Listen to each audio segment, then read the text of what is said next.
It's me, Mr. Coffin Dodger. You love Coffin Dodger, and Coffin Dodger loves you. Listen to me.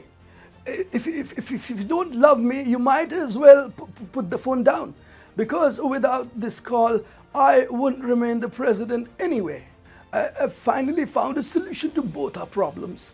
A solution, a good, clean solution, without riders and conditions. It's a topsy-turvy world, and maybe the problems of two people don't amount to a hill of beans, but this is our hill and these are our beans. Since I wanted to call you, I've noticed things I never knew were there. Dollars raining, fluffy cumulus clouds and a blue sky, green lights. It's midnight here in America and I have brought a proposal for you. It's not very much, but pretty good for a Democrat president's capabilities. It's a deal. I would have given it to you earlier, but I wanted to wait until people were asleep. I love you, Alright, this monologue is inspired from a movie, and this is not exactly a transcript of the Joe She call, but you do get an idea, right? Hi and welcome. This is TFI Global, the foreign affairs and geopolitical analysis arm of the TFI Media Group.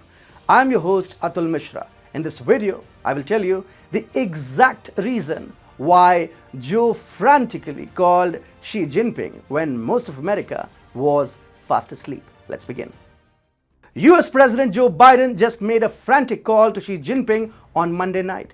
The 78-year-old man had to call up the Chinese president at midnight so as not to cause inconvenience to the Chinese president. But why is Biden accommodating the Chinese, the USA's greatest rivals, at his own inconvenience? Biden's phone call to Xi Jinping was made in a moment of panic. After coming to power, Biden had advanced two different agendas. Number one, climate activism and restrictions on fracking, a make-believe show of xenophobia. Though Biden is a China lover deep within, he has been acting like a China hater to avoid any backlash on bipartisan issue of the Chinese threat.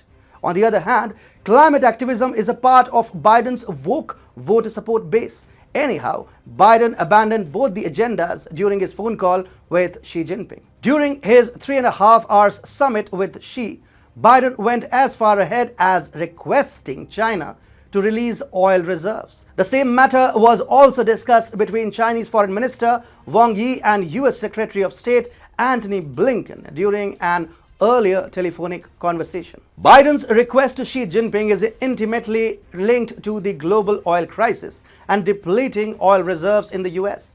Within the US too, gasoline prices are surging uncontrollably and have hit a 7-year high.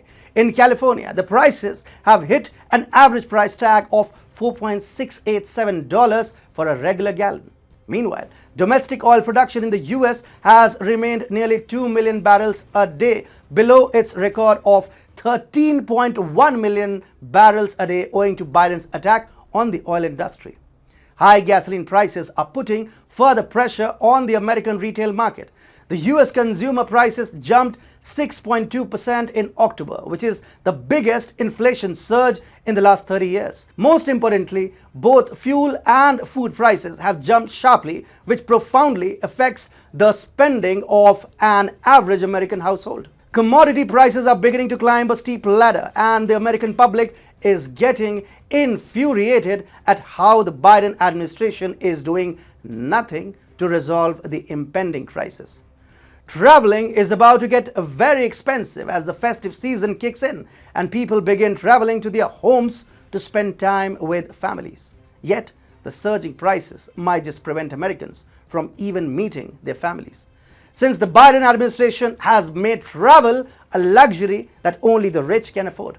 High gasoline prices stand at the very root of high inflation levels in the American economy, and an unnerved Biden wants to resolve this situation at any cost.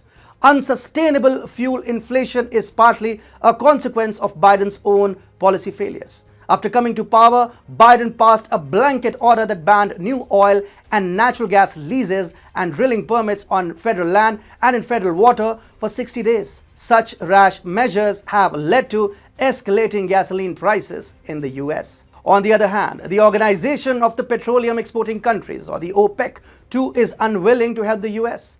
There was a time when the US used its shale oil production to break through OPEC monopoly in the oil sector and even eat into market of OPEC nations. Today, OPEC and its oil-producing partners are feasting on rising oil prices, and they are simply not taking cognizance of Biden's request to hike oil production and normalize prices. In fact, Biden's request to increase oil production has been rebuffed by OPEC, and the oil-producing nations have given a simple answer to Biden: go pump your own oil. So this means Biden needs China's favors to resolve high inflation in the US. The US president is battling really low approval ratings, with 63% of respondents being quoted in a latest poll as saying that Biden has achieved not much, little, or nothing after 10 months in the office. Biden's approval ratings will drop further as inflation rises in the US. Low approval ratings are forcing Biden to take China's help. But here is the real deal: China doesn't help anyone for free. It wants to use Biden's compulsions as leverage to extract the maximum possible advantage out of the US. Just like Iran doesn't restrict its nuclear program and demands complete sanctions withdrawal as a precondition for reviving the Joint Comprehensive Plan of Action, or the JCPOA. In fact, Biden may be already succumbing to China's intimidation.